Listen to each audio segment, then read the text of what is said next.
If you want to get a potential out of a person, right, you have to force it out of this person. The breakthrough point is often the breakdown point.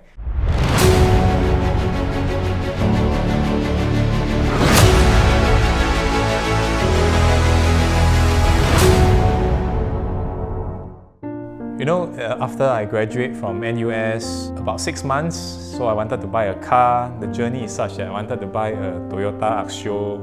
Then the cost price was about $600 per month installment and just a small down payment. So I had a chat with my mentor and I asked him for some advice. He went down to Turf City with me for 3 sessions and we went for some test drive. The end of the story, long story short, is that now there was 2 cars in front of me. One is the Nissan Axio and a Mercedes C-Class. Now, the Mercedes C-Class is twice the installment of that of the Nissan. So that's 1,002. Now, like with all good mentors, again, my mentor never asked me to go and drive off the Mercedes, right?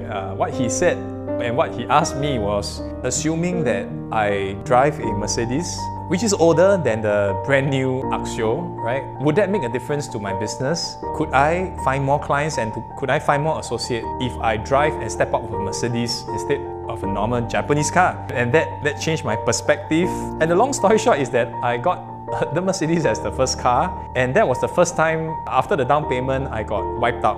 You see, entrepreneurship is very interesting. If you want to get a potential out of a person, right, you have to force it out of this person. The breakthrough point is often the breakdown point, right? Just like water, right, has 100 degrees Celsius as a breakthrough point. That is also the breakdown point, right, whereby water state, right, become gas. So I've wiped out the account, and the good thing that it had done for me is every day I don't need the alarm clock to wake up because I know the car installment, right, it is ticking, right, when my car is parked at the car park, right? So during those phases, I wake up at 6 a.m. automatically, right, like PMT, and I get my ass going. I drive the car, I pick up my client for breakfast, I send them back to work or pick them up for lunch, I send them home for dinner and have suppers. It's like a warhorse, right, and truly use this tremendously. And the second time I was wiped out was when I bought a 2-bedroom condominium at Serangoon Garden, and that was more significant wipeout than the first time. That was after 2 years after I graduated and I decided to pick up a place.